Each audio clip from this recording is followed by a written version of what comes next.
Well, could be broken, but not this morning.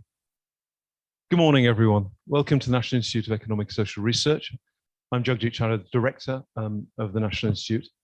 And it's a great pleasure this morning as we look towards next week's budget for us as the single and only independent macroeconomic research institute in the country to set the scene in terms of the aggregate picture in the UK economy as we move towards that budget. Now, we're all aware of the privations to which the economy was hit as a result of the mini budget last September.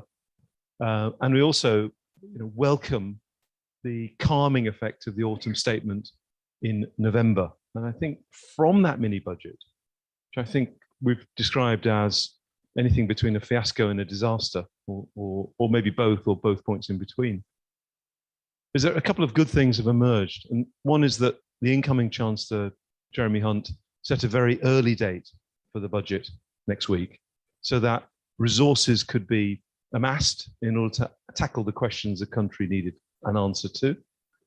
And also it was clear that the OBR would be given sufficient rein to produce an analysis of not only the Chancellor's plans, but alternative plans.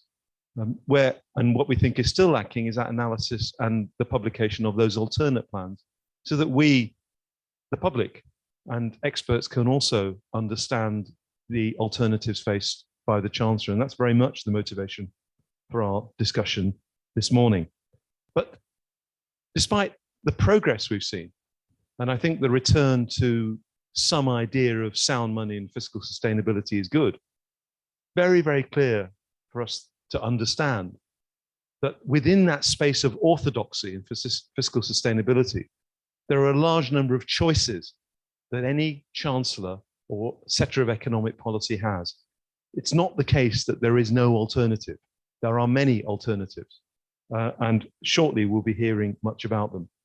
And another thing we continue to regret in the way fiscal policy is undertaken in this country is that so many ideas are discussed by leak and kite flying rather than specific proposals that can be assessed against alternatives in real time and indeed after the fact. What we'll have is, and are continuing to have, what looks like a potential tussle between the OBR and the Chancellor about the state of the economy right now, rather than a deeper analysis of the longer term trends in the economy. And it's incredibly important to bear in mind that those longer term trends are very much determined by the tax regimes that we have in place, private public investment, for which we want an appropriate backdrop, and political uncertainty and churn. 4 chancellors in a year is not anything that helps the state of the British economy in the medium term. It's very important, therefore, that we drive the debate more into the long run. So I'm particularly pleased this morning that Stephen Millard, as the man at NISA in charge of macroeconomic modelling and forecasting, has been able to array his team to produce such an excellent analysis of the UK's economic prospects. And shortly I shall turn to him. But I'm equally delighted that Jumana Salahin, who's the chief economist at Vanguard Europe, is able to join us to discuss some of her views, as well as Catherine Nice, who's the chief European economist at PGIM Fixed Income. And I'll leave you with one thought. Not very long ago, the 4 of us were in a room not far from here, but not that near here either, where our primary concern was monetary policy and the extent to which interest rates ought to go up or down, or the framework or the regime that would determine that setting of interest rates. And I think it's instructive to bear in mind that right now, our focus is turned to fiscal policy as the most important set of issues facing this economy, but also many others around the world. Steve.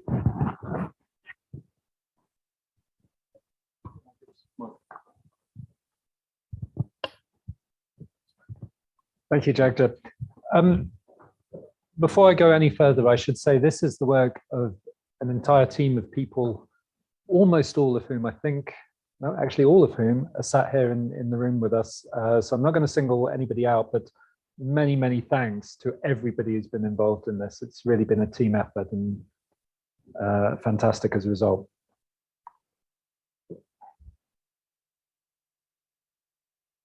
Okay,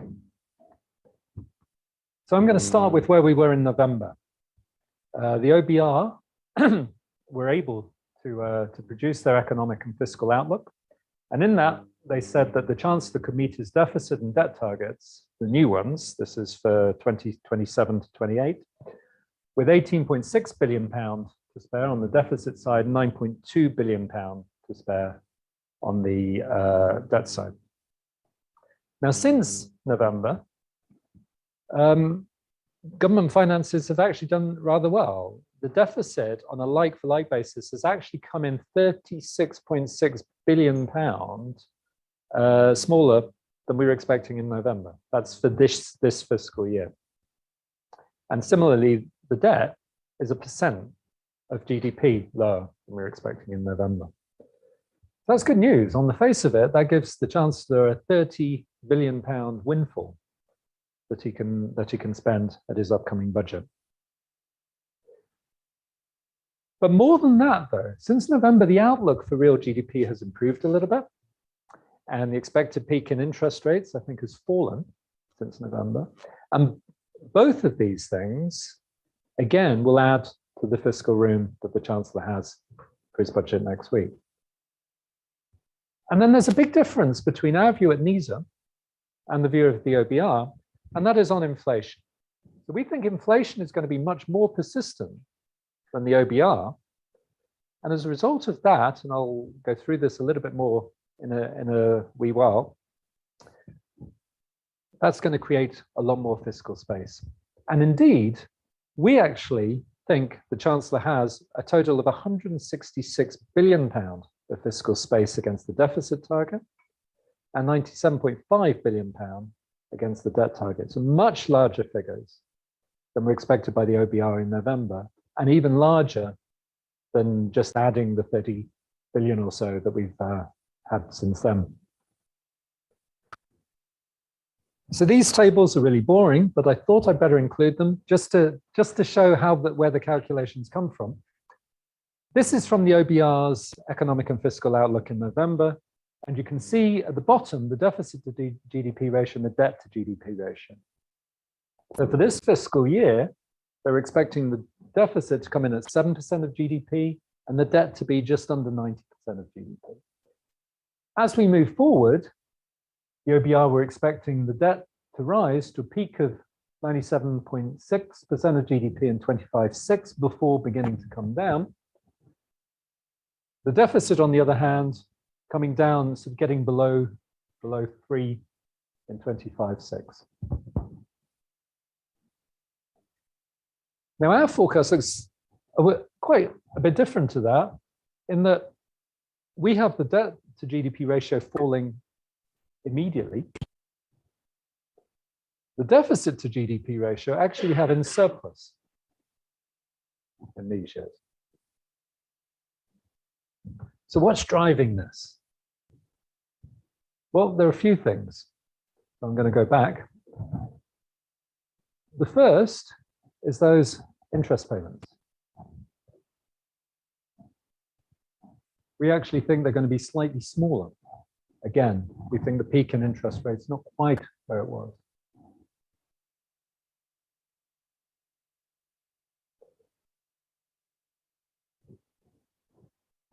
But the really big thing is our inflation assumption. Now, because of our inflation assumption, nominal GDP, we think, is going to be much larger than the OBR had. And because nominal GDP is larger, we think the tax revenues will be much larger than the OBR had. So if we compare this row here against that row there, the implied tax rate is the same in the two tables. But because we have much higher nominal GDP, that implies much higher tax intake. I should say, in both cases, we've assumed the same government spending path. We've assumed no change in government spending. So what is driving this is inflation. It's the inflation tax.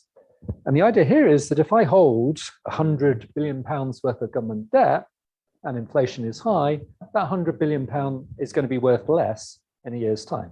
Very simple. And but that very simple point, that's the difference between us and the OBR. The OBR think inflation is going to come down actually below zero very, very quickly, whereas we don't think inflation is going to be down at even 2% for another 3 years yet.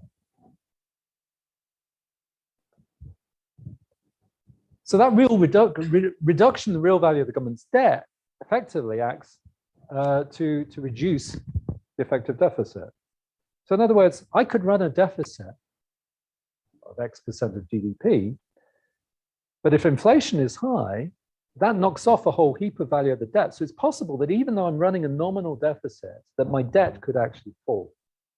And that's what's happening next year. And we can see that if we adjust the deficit for this inflation tax, then actually the government is in surplus for the entire year coming. Okay, lots more fiscal space. What do we think should be done with it? Well, one thing that I know has been in the news of late, corporation tax. There's currently a rise in corporation tax from 19 to 25% coming in April. Now, we ran some experiments using a global equilibrium model, NIGEM, and this shows the effect of rises in income tax, in corporation tax, and in VAT on trend output. And rises in income tax, rises in VAT, they do a little bit on trend output, but not much. But a rise in corporation tax, I should say, these were set to deliver the same amount of tax revenue in each case. So if the same amount of tax revenue, similar rise in corporation tax, big effect on trend output. How does that work? Well, corporation tax goes up, firms are less inclined to invest. And of course, that means less capital in the future, which means lower trend output. So we would advise that at least some of the rise in corporation tax is reversed in the budget. We did another experiment where we took the extra revenue raised from corporation tax and we spent it on public investment. Now, something NISA has been saying for a long time is that public investment in this country is woefully low, way too low. We feel that should be raised. Here is the opportunity to do it. There's loads of fiscal space. We can raise public investment. And in particular, we can see the good effects of it through this chart here. This is the same, essentially the same chart, trend output. The black line is the one you just saw. That's what happens with the corporation tax rise. The red line is what happens if we take that extra corporation tax and put it all into public investment. So public investment can actually outweigh the effects of the corporation tax. So two things so far, maybe a smaller rise in corporation tax and certainly an increase in public investment. Public sector pay, it's hard to see. Apologies for this chart. I kind of had the whole data series, so I thought, let's just plot the whole data series. The interesting bit is here. So the red line, this is private sector pay growth. The black line is public sector pay growth. So right around here towards the end of the chart is where we are now. And you'll notice that for a good 2-3 years, the red line has been massively higher than the black line. Okay, so it's real pay growth, public and private sector. Now, what normally happens, hard to see from the chart, so apologies for that, is that public sector wages eventually catch up with private sector wage growth. That needs to happen. If it doesn't happen, what we might see instead, prolonged industrial action. We're already seeing quite a bit of that. And/or people are just going to walk away from the public sector. They're going to go work in the private sector where pay is higher. So something around raising public sector pay, that's again something we feel should be in the budget next week. Okay, turning to household finance and living standards. According to our calculations, around 3/4 of UK households will have higher disposable incomes in 23-4 than 22-3. That's good, but the bottom 50% will still be seeing lower living standards than they had in 21-22. Here is a chart that shows the effect of inflation, which is the big thing that's making people poorer. The red bars are offsets that have already come from government support, but the offsets, although for the bottom decile are doing quite well, if you're in that decile 2 to 5 region, you're doing really badly.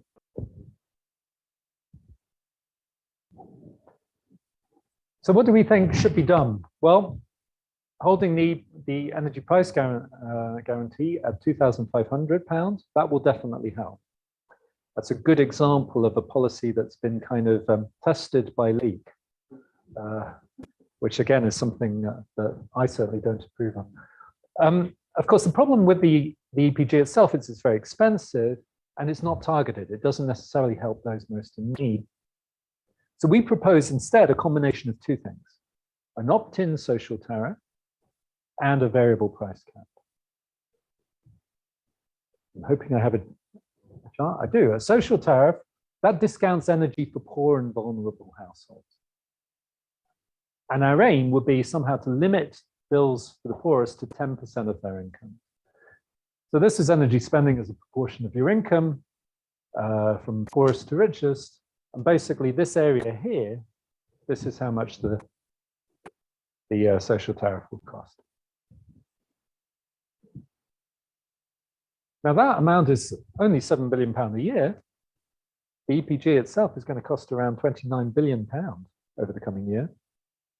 So, you know, this is not an expensive policy. Finally, variable price cap. The idea here is that we raise the cost of energy with energy usage. Rich households tend to use more energy, so they would pay more. And we can set the policy in such a way that we could determine who gets the support and who doesn't. And it's much better than universal credit, which was not designed to target support at people who don't use much energy. The other thing, of course, about this variable price cap is that it does act as a disincentive to actually increase your energy usage. And there are many reasons to think that's a good thing in and of itself. Okay, so this has been much shorter than I intended, but that's probably a good thing because it leaves more time for questions. To summarize, higher revenue and lower spending, together with a more favorable outlook, means the Chancellor has quite a bit of fiscal space for next week's budget. We estimate that to be £166 billion for the deficit target and £97.5 billion for the debt target. That is very much based on our assumption for the path of inflation versus the OBRs. But even so, there seems to be quite a bit of space there. And we think the Chancellor should use that fiscal space to reduce the planned rise in corporation tax, to increase the amount of public investment, to allow public sector wages to rise, and to adopt a more targeted approach to providing support for households to deal with high, I put food and energy prices, but energy prices in particular. And specifically, a combination of an opt-in social tariff system with a variable price cap. That's it from me. I'm going to hand over to Matt.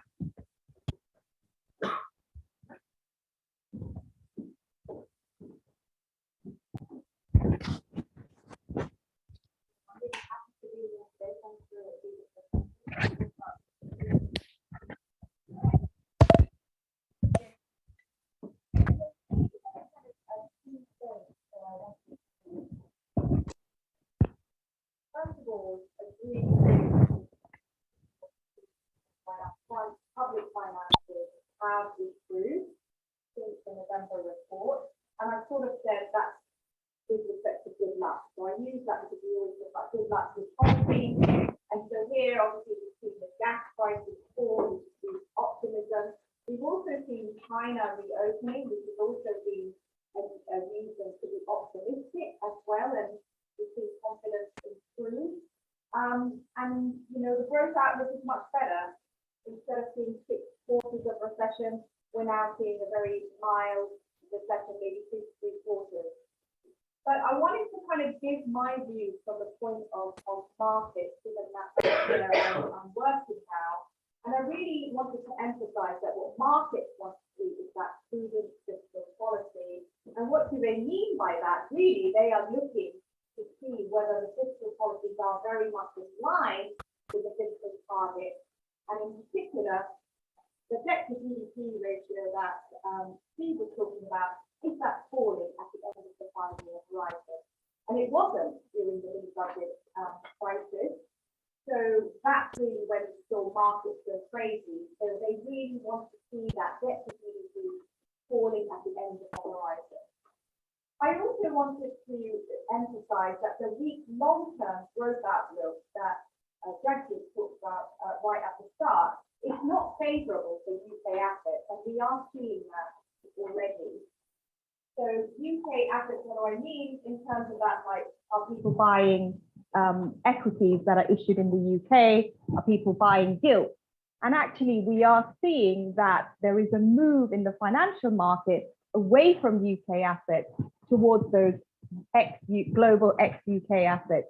So initial public offerings. There was an article in The Economist this week showing that people are not necessarily listing on the London stock exchanges, they're moving elsewhere. And that's because why are they shedding these UK assets in financial markets is because they see weak productivity in the UK and they worry about the future prospects. They also worry about falling participation, the COVID scarring, which is, during COVID, people have left the workforce and they haven't returned.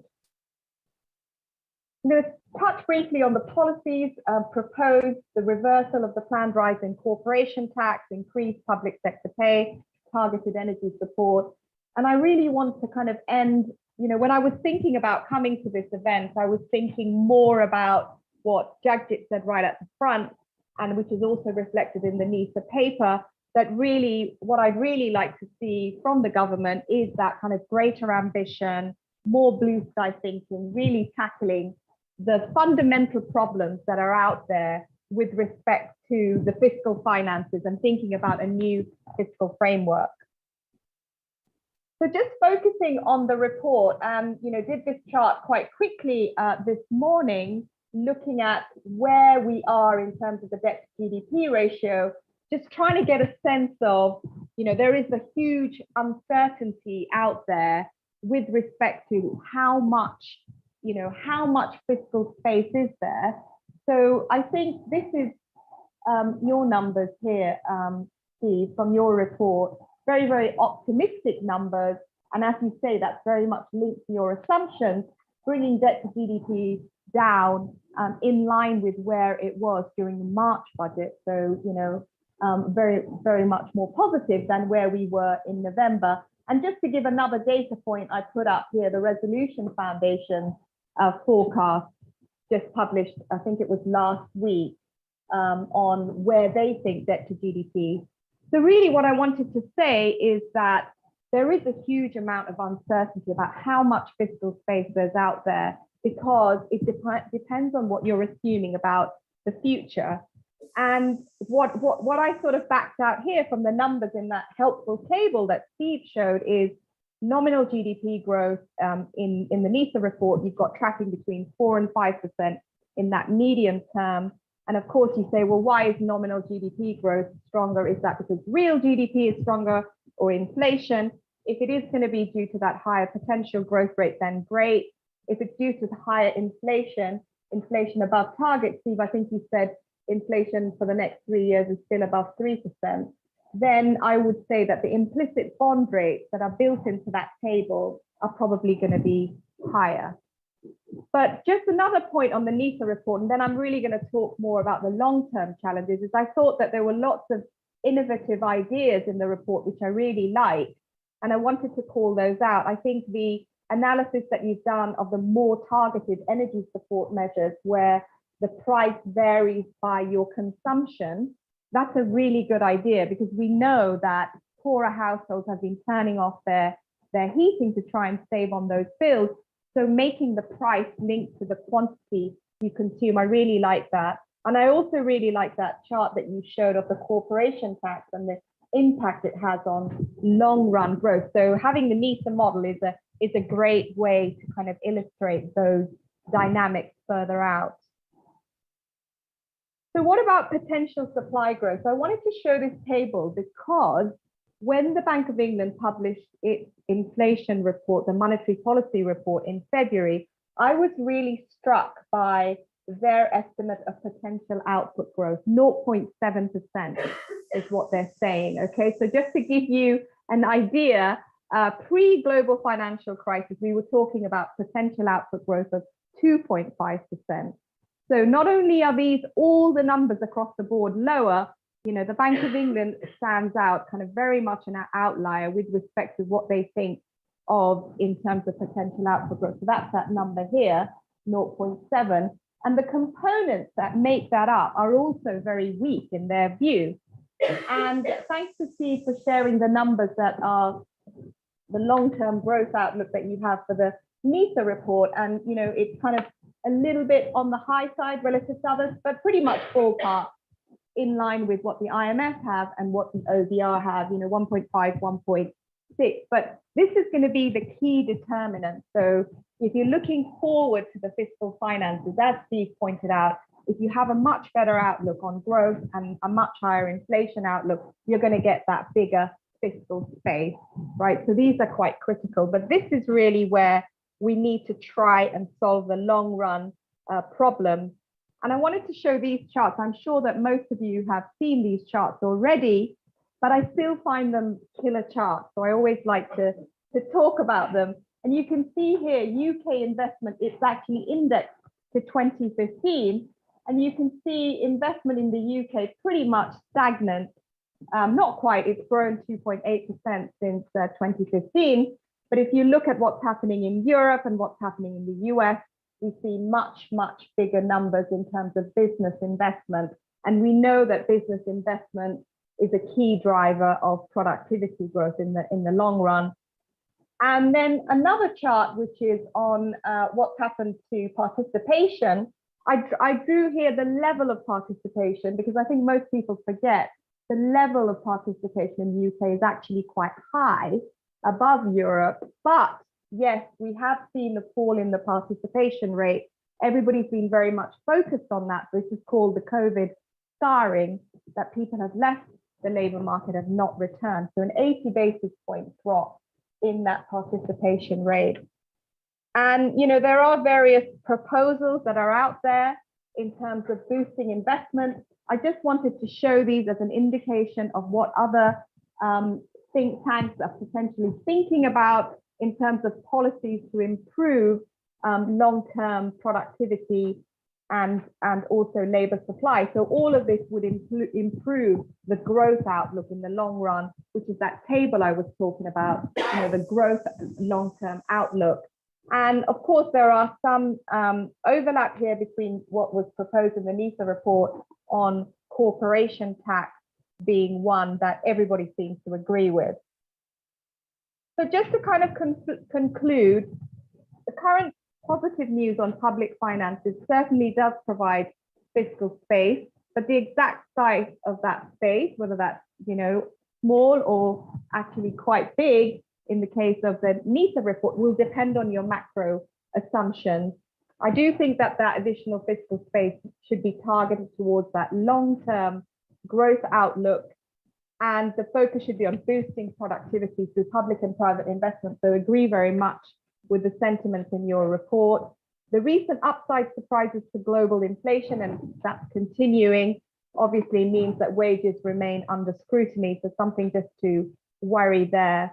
And then finally, just to touch back on that long-term growth, it requires that ambition, structural rethinking of policy. Agree with the view of experts, including NISA, that the UK fiscal framework needs to be rethought. Thank you.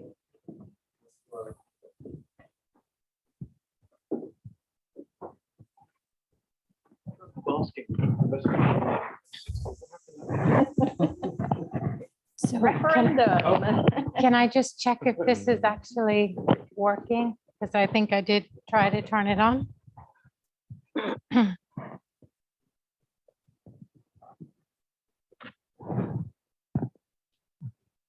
Okay, great. Well, thank you as well for having me. It's great to be here, and I hope I can contribute in some small way, and maybe some of my comments will actually pick up a little bit on the things that Jag started out with, and then Steve covered, as well as Jumana. And it would be great to get comments from other people as well, because although I agree with Jag that there are lots of actions, I think it's fair to say there are no easy answers as well. And, you know, maybe before talking specifically about the UK, it is worth just kind of stepping back and really looking at what is going on from 40,000 feet. You know, as Jag said, we've been so used to this era where monetary policy's really been doing the heavy lifting. And we are shifting away from that world, and more emphasis is being put on fiscal. We're seeing that everywhere. We're seeing that in the Euro area. We're seeing it in the US. But that immediately raises the question, well, how much fiscal can you do? And where best to deploy that limited firepower? And that's a really pertinent question for two reasons. First, we know that there's obviously a lot less fiscal space just at this very moment, coming out of, you know, this incredible experience that we've all been through with the COVID lockdowns. And secondly, because there is a sense that we're seeing a shift in R and G. R being the long-term real interest rate. We had a discussion just a couple of days ago at the Peterson Institute between Olivier Blanchard and Larry Summers, who both agree that this long-term real interest rate has probably increased relative to where it was before the pandemic.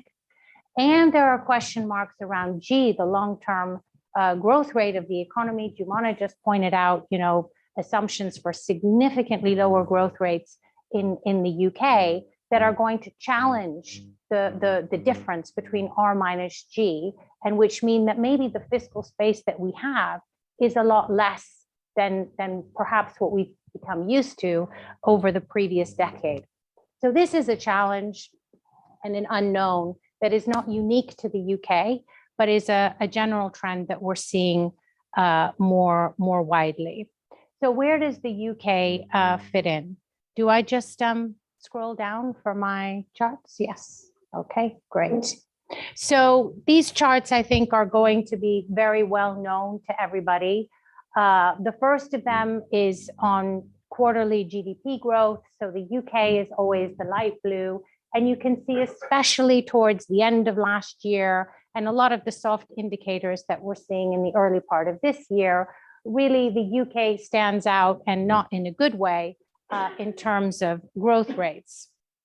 Jumana has been talking about labor participation, and the supply side, as well as the demand side for the UK, looks very challenged as well.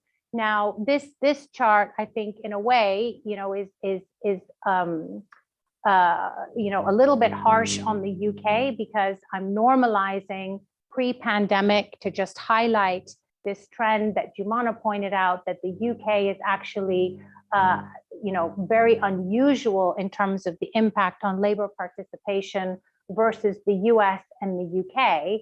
So perhaps on the one hand, we shouldn't exaggerate what we're seeing here, but I look at it very differently, because labor supply, labor participation in the UK has actually been, you know, one of the things that really made the UK stand out in a good way relative to peers. Labor participation across all cohorts exceptionally high, and that's always been something that, you know, has been a really good underpinning. And so it's quite worrying to see this new trend where the UK does not, you know, compare so favorably. So clearly, challenges on the demand side, challenges on the supply side. And of course, we mustn't forget, we always look at the US, the Euro area. These are huge economies, both in terms of population, in terms of overall GDP. The UK is a small open economy. By definition, almost, it has a lot less discretion when it comes to managing its fiscal space. And so when we look at estimates coming from places like the IMF, these other large economies, they can sort of afford to some degree to run significantly larger deficits for some time, whereas I think the UK is expected to, need to balance the books much more quickly. And I think that is perhaps one lesson that we need to be reminded of following the events of September. And then my final chart is just, we talk a lot about European economies with very high debt. Here's a chart of Italy, and you can see that they have very little space for discretionary fiscal because so much of it is just getting absorbed by servicing interest payments of existing debt. But what you can see from the light blue line is that the UK now is in a similar place to Italy in terms of how much as a percent of GDP it needs to spend on servicing its debt. So clearly, this is a problem generally for countries beyond the UK. How much fiscal space do we have? This is, I think, the constraints are more binding on the UK, given the challenging macro, given that it's a smaller open economy, and given what we're seeing happening on the debt repayments side. So it's very easy, though, to point out all the problems. It's not so easy to point out what are the benefits. And what I would say, firstly, is there is good news. And the good news is the one that Jumana pointed out, that growth has come in a lot better than what people were expecting. Maybe it's good luck. It's difficult to say that definitively, but the bottom line is the situation is much better. And moreover, I think the UK and the authorities have done a good job of restoring institutional credibility in the UK. We saw that in the months following September with the OBR, the Bank of England, those institutional structures being underpinned and supported by government in a way that markets really liked, because clearly they had a massive allergic reaction to September. So although that good news now is probably translating into a little bit more fiscal space, as Steve pointed out, I think really what we want is a fiscal non-event.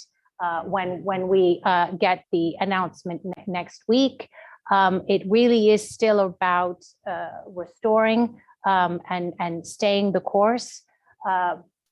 I think very high level, the market is probably expecting half of it will get saved, half of it will probably be spent going towards public sector workers, but really looking no curveballs, no surprises. Let's just have this be a non-event, fiscal event. And then I think, further out then is where I think the more ambition and blue sky thinking can come. And here, I don't, pretend to have any answers, but I had three thoughts in terms of perhaps things that we might think about in terms of looking at our neighbors, looking at our peers about how they do things and whether there are lessons for us. And first turning to the US and thinking about how they tax property. So in the US, you have a property taxes that you pay every year. And you don't have things like stamp duty, and you don't have council tax. And it's much more linked to the value of the property. And it actually generates a lot of revenues that go to pay for local social services. It's a more tax efficient way. Generally, when you think of in the textbook of taxing capital versus taxing labor, and it's less regressive than I've seen some estimates of council tax. So maybe there's something on taxing property that we see over the pond that is worth considering for the UK. The second one is on healthcare. Europe, on the continent, we also have socialized healthcare, but you tend to have in many countries a much larger proportion of the population who pay supplementary private health insurance. And again, that helps to fund healthcare for those who do not have the means to do so. So again, this is a big part of the government's budget that's maybe worth thinking about other ways of doing things. And then the final thing is the United States passed an Inflation Reduction Act, which is a huge subsidy grants towards firms really aimed at green technology, green transition, and innovation. The Europeans are very exercised about this and concerned that it's going to, sort of lure away a lot of these companies from Europe. And they are talking about potentially building a sovereignty type fund to help essentially, come up with similar sorts of subsidies and grants. Where does that leave the UK? My understanding is one of these ambitions for the UK is to be, an innovation, science, tech, green technology, green transition, however you want to call it. But that's going to be much more difficult to do in a world where two huge economic regions are throwing quite a lot of money at this. And that might be a new source of spending that the government might need to think about if it wants to compete going forward. And that's it from me. Thank you, Catherine. Thank you very much. Thank you all the speakers. I'll just let Catherine settle down. We have 15 or so minutes for questions. We've had a couple of questions come in through the chat. We have a couple of hundred people online following this as well. So I'm never quite sure whether to look at people in the room or at the camera up there or wherever else we might have cameras. But do send your questions in through the chat and we will deal with them. We've got a couple in already. We'll come to the floor in a minute. But may I just sort of clear the throat by asking Stephen one question, and then if I may, our friends from the markets a question as well. Which, some of what you said did cause me to bristle a little bit, so I'll warn you. It may be a question that sounds a bit direct, but just to understand your analysis, Stephen, it seems to me what you're saying is that the inflation shock we've had has reduced the real value of government liabilities, and at the same time has had an impact on poorer households who may be working in the public sector or in precarious jobs with low income, and therefore some of that should be redistributed back to them because the government has the fiscal space to do it. Would that be the right way to interpret, at least at a top line, your analysis? Oh, sorry. So the quick answer is yes. Yeah. The slightly longer answer is, Yeah. I mean, there are two separate decisions here. So one is about what the right, if you like, size of the debt, for want of a better way of putting it, should be, and the debt dynamics. And they have undoubtedly been helped by the high inflation. But then there's a separate decision about what fiscal policy should actually be trying to do in the first place. And in a way, because we have these fiscal targets, I think we spend way too much time worrying about what effect this has on the debt to GDP ratio or the deficit, whereas we should be worrying about what is the right thing for policy to be doing. And in a situation where the bottom, almost half of the population have been very badly hit by inflation, then the government should, regardless almost of the overall fiscal position, should be thinking about how can I redistribute from those people who can afford to take that real income hit towards those people who cannot. Thank you, Stephen. That's helpful just for framing it. In fact, just return to both Jemana and Catherine, if I might. I kind of listening to you both talk about good luck or bad luck, and I was thinking of the song that Ray Charles didn't sing, which if it wasn't for good luck, I wouldn't have any at all. And I'm kind of wondering whether you're being fair on the UK in terms of the market appetite for UK debt. Why should it be? Let's absent for a minute from the craziness of the mini budget. But why should it be for a country that has not defaulted since something like 1672, that has very well established institutions for which there is still a high level of demand for sterling assets? We did some work with the BIS a couple of years ago. There's some 6% of global assets are still valued in sterling. That we should be under such a high level of scrutiny, when I note that the US debt to GDP is 120%.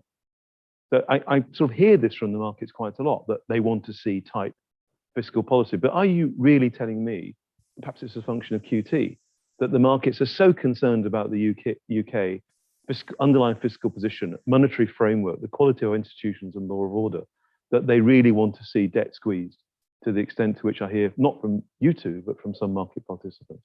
Sorry to put the question that way, but I kind of wonder whether we're sometimes not defending the country in the way that we might in the face of questions from the markets.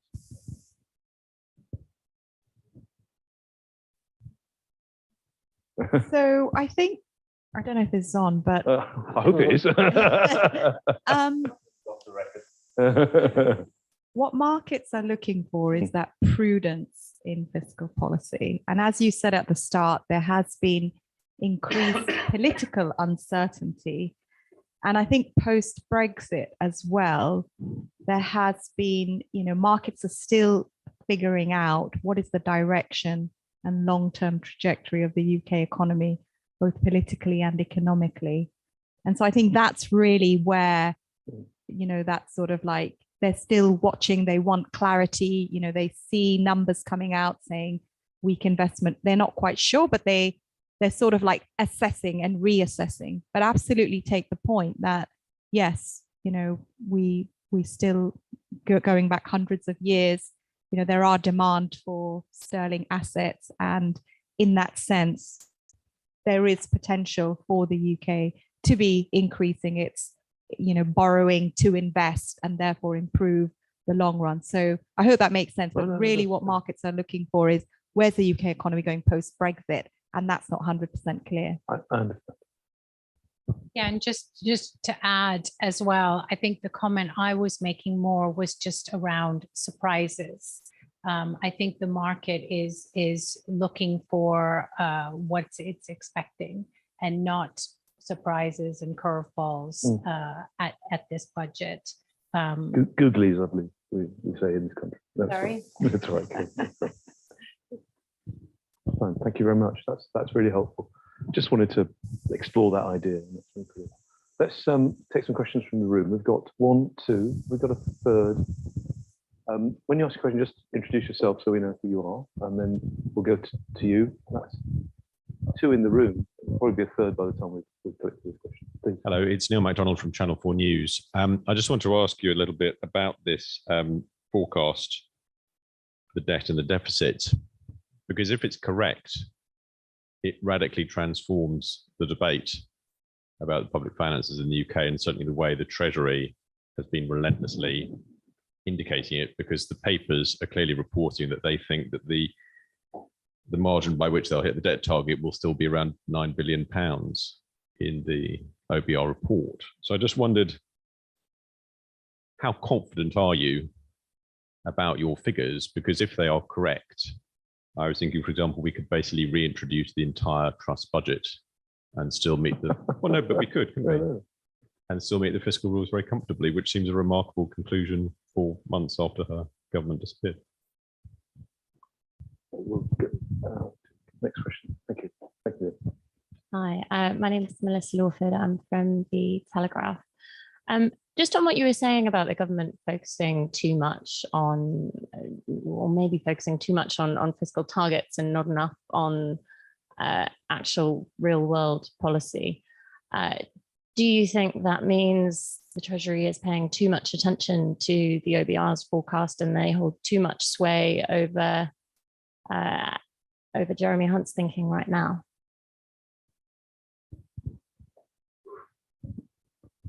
Any other? Okay. Why not? I'm Matthew Oakeshott. I'm a participant in the markets, but as a borrower rather than a lender, because we invest in commercial property. I wondered if I could just ask our two market participants, what do you think the annual, there's a lot of forecasts in the CPI, what do you think the annual rate of CPI in this country is going to be in 5 years' time? And what do you think the Bank of England inflation target is going to be in 5 years' time?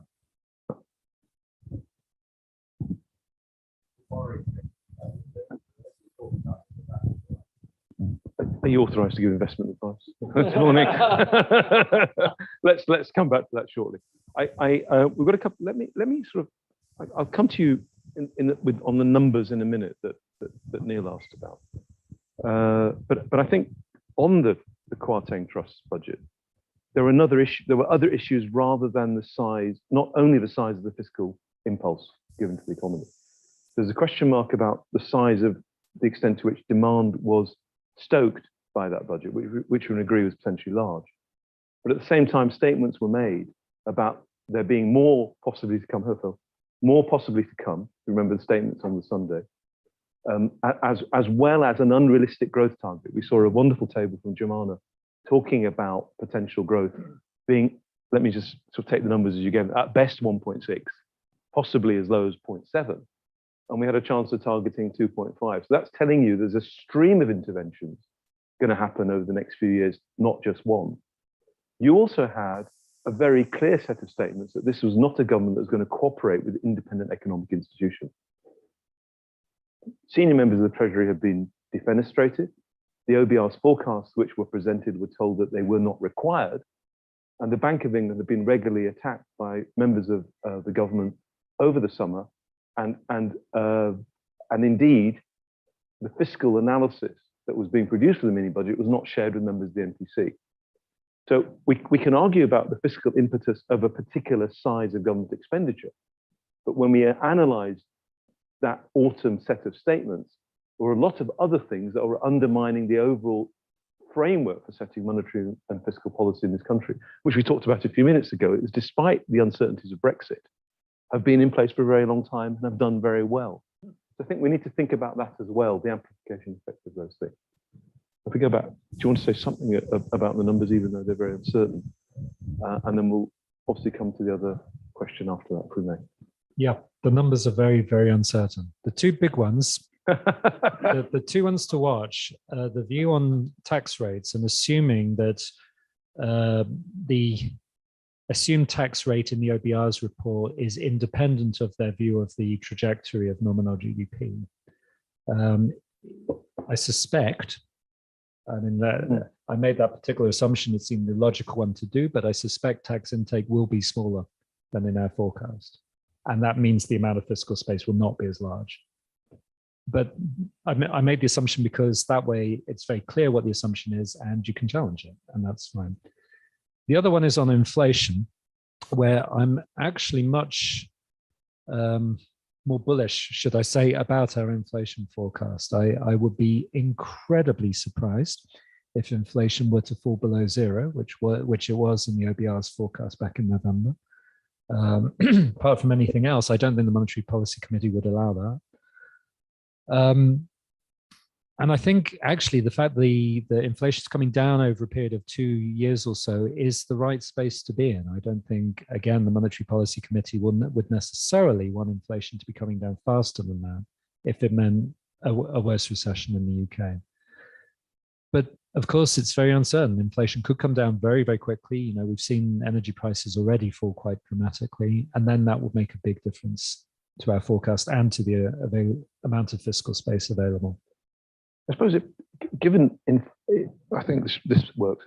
Given that inflation is helpful to the stream of government real liabilities, if the OBR has a forecast where interest rates are higher, driving up debt service costs, and inflation is coming down more quickly, you can see how those two things together are making the fiscal position seem worse than we're having as our assumption. But of course, as you said, it can be challenged. We can move it around and show what the different path would be. But it's those two together, isn't it, that's having the impact?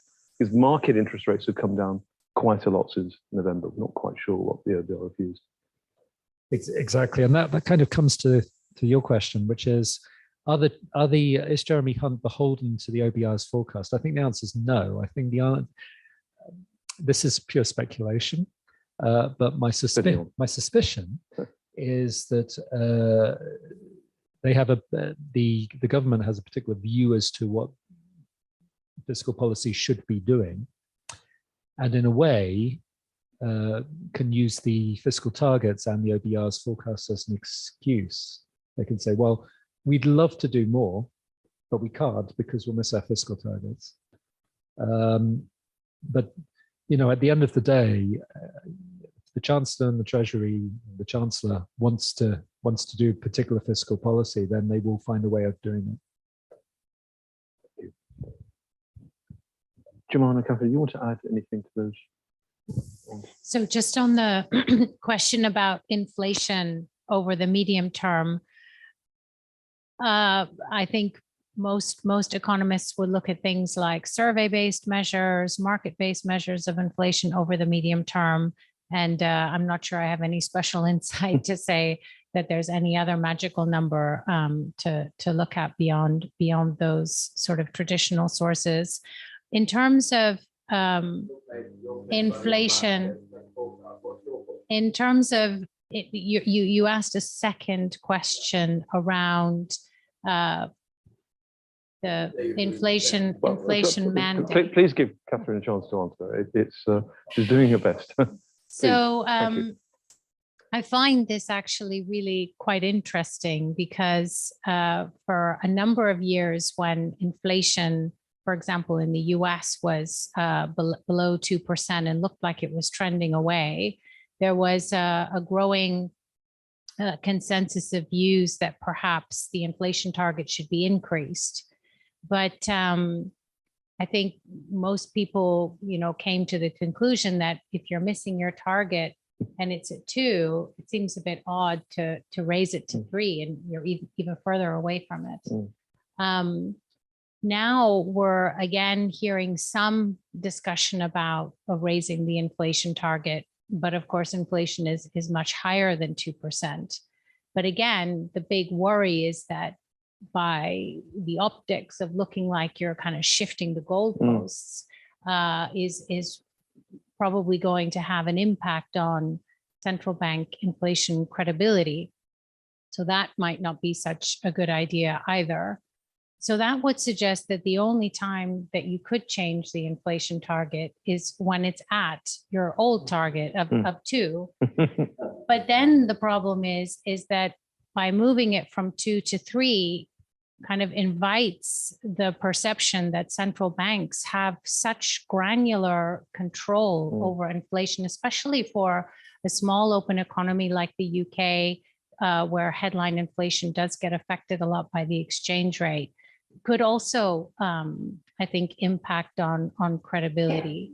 So if it's not a good idea when inflation is below, if it's not a good idea when inflation is above, and if it's not a good idea when inflation is at the old target, I'm not quite sure where that leaves us. But maybe the focus should be more on just ensuring that our headline measures of inflation do actually capture what people spend their money on, and in that sense helps to enhance the credibility of the system and to build a constituency for an inflation targeting central bank. Thank you very much, Catherine. Yeah. Did you want to add anything? No, not at all. Do we have any other questions from the floor? We've got 2 at the back. While we're transferring the microphone down there, thank you. We've got a couple of questions that have come in. One from Paul Mortimer-Lee, just about the extent to which, if we're continually missing the inflation target as we have in our forecast, does that imply fiscal dominance? I think the answer is no, but perhaps you want to give him an answer to that. And a question from Felix Hathaway at the Department for Levelling Up Housing and Communities, and that's what it was called this morning. I don't quite sure whether we'll find out. We never know at the moment. But the question there is about whether we examine full expensing of investments as an alternative to raising corporation tax by less. Would you expect that to have a similar effect on increased public investment? Perhaps you could just, Stephen, would you be able to answer those 2 questions while we transfer the NISA mic to the back of the room? Yeah. Oh no, after we transfer the NISA mic to the back. I need the NISA mic to do it. On fiscal dominance, I think, again, the MPC are doing the right thing by bringing inflation back to target and not doing it too quickly. That's the right thing to do from a monetary policy point of view. Now, the fact that it, has this side effect of helping the Chancellor, helping out fiscal policy, I think it's a side effect. So I don't absolutely do not think that fiscal dominance is what we're seeing at the minute. On the full expensing for investments, a quick answer is we didn't look at that. I suspect the effect would be very similar to just a cut in corporation tax. I don't think that'd be particularly different. I think they are a little bit different to public investment, though. I think public investment by its very nature, is much more likely to have spillover effects on productivity in the private sector. So you think of infrastructure spending, you think of education spending, and so public investment, you might think, would have a larger effect on effective supply than private investment. But again, it's not. I'm not sure there's a mountain of evidence for that. That's just more sort of intuitive. Yeah. In fact, just to say, we have a note coming out in the next couple of days asking for more empirical work on that relationship between public investment, the supply side, and its interaction with private investment. So let's just get these questions in. This will be our last round, I think. I think we've got some refreshments next door. Yeah, so let's not hold off too long before we move there. Thank you very much. I'm Yamamoto, economist of Mizuho Bank. Nice to meet you again. My question is, if the pay of the public sector will catch up to the private sector wage, does any effect to the wage inflation or second round effect? Because public sector has a big labor market share, about 20 or 30%, I think. Yes. And also for the private sector wages, actually there's indifferences. So professional service has a huge wage, however, increased very much wage, but the other is not so much. So if the public sector wage is equally increased or catch up to the private sector wage, are there any risk of wage inflation? Thank you very much. Stephen will answer that shortly. Of course, there's an interesting issue here about a change in relative prices and whether that leads to an inflation, but Stephen can give the perfect answer to that. There was one more question, I think, at the back. Good afternoon, and thanks for the presentations. Richard Siegel from Ambrosia Capital. In the opening presentation, you were later you mentioned that you're not very optimistic on inflation, and yet in the tables, if I read them correctly, you have gilt yields falling over time and remaining relatively low, I would say. And yet the Fed and the ECB have become pretty bearish, and gilt yields are determined in large part, for better or worse, by what happens in the US, Germany, elsewhere in Europe. So I was just wondering why you're less pessimistic, not very optimistic about inflation coming down, yet you seem to be very optimistic, or be at least a bit more optimistic about real interest rates from the perspective of the Treasury. Thank you. So there's an interesting interplay between Stephen's view and the markets there. There's clearly perhaps a divergence, but perhaps a brief answer on the public wage thing, statement on our long-term interest rate modeling, and then you can tell us why we're wrong. Okay, so I'll do the interest rate one first. Yeah. What I did was effectively take the market curve as it was at the time we ran our forecast, which was February. Now it's changed since then. But the thing is, and Jemana pointed this out in her presentation, it's absolutely correct that if we have a different view of inflation to what the market has, then we should adjust our nominal curve accordingly. The difficult. It would then make a difference, yes, because obviously government interest payments would be higher. But we didn't do that. Again, you know, hopefully by being very clear in what our assumptions were, then you know you can work out how our conclusions might change. I've now forgotten the other way. Okay, it was wage price, Wages, yeah. wage price spiral, wage inflation, or second round effects.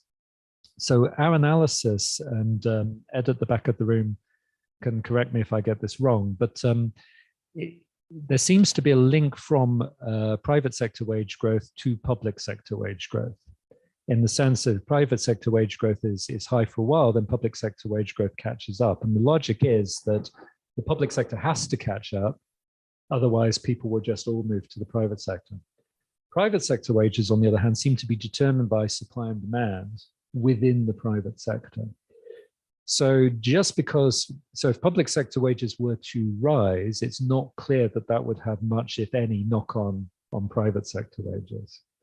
Then moving to inflation, the only effect, because we measure inflation by consumer price index, and the bulk of stuff in the consumer price index is privately produced. The effect of public sector wages coming through greater costs in the public sector have limited effect on CPI inflation.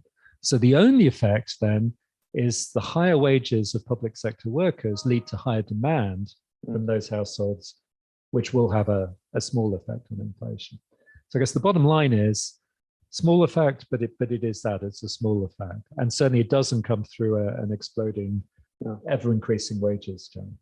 And we have a research paper by a couple of colleagues that looks exactly at that relationship, that says it's small. We do indeed. I think it's cited in our report as well, that we produce a small. I don't need to put you on the spot, but if you want to come back on anything as a final parting shot or whatever you want to. I mean, I think your comment is basically like Steve really answered that. So the way we think about it is, if you think about the real neutral rate at say 0.5% and then inflation of 2%, you get a 2.5% neutral rate. You add on top of that, say a term premium of say 100 basis points, then you get, in the long run, you would expect the bond rate to settle around 3.5%, which is what you've got, which is what they have in the table. And I think my point was just in the short run, if you think inflation is going to be more sticky, then did you want to adjust? Would you think the whole debate at the moment in all countries is about what is restrictive territory? Where is the neutral rate of interest? Are we in restrictive territory? So with the nominal interest rate in the UK at 4, is that restrictive, or actually is the neutral rate higher?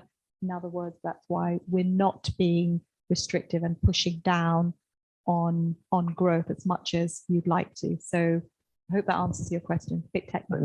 No. Great. Catherine, would you like to come back? Well, I just want to thank everyone for a wonderful time.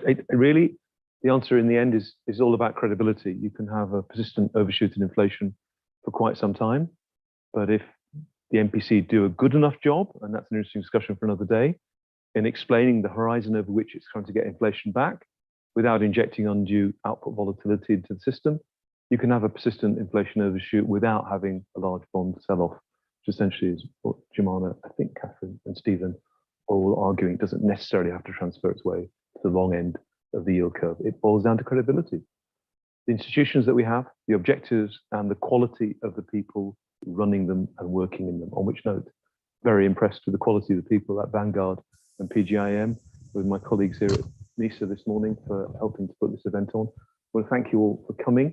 Please continue to participate. It's so important that we all participate in these economic debates. I think it's fair to say the country is in a crisis. There's a turmoil. There's a bunch of questions we need to answer, and we need everyone to help participate in that by coming and asking us the right questions, listening to what we have to say, but also challenging it. If you think that what we're saying is wrong, we will always call it as we see it, and that can always be revised in the light of more evidence or further discussion with experts as the ones to my left. So thank you very much for coming. Let's look forward to next Wednesday. It is Wednesday, it hasn't been changed, is it? The budget. And we'll see what the Chancellor comes up with about half a mile over there. Thank you very much, everyone. Thank you very much. It's really good. It's really good.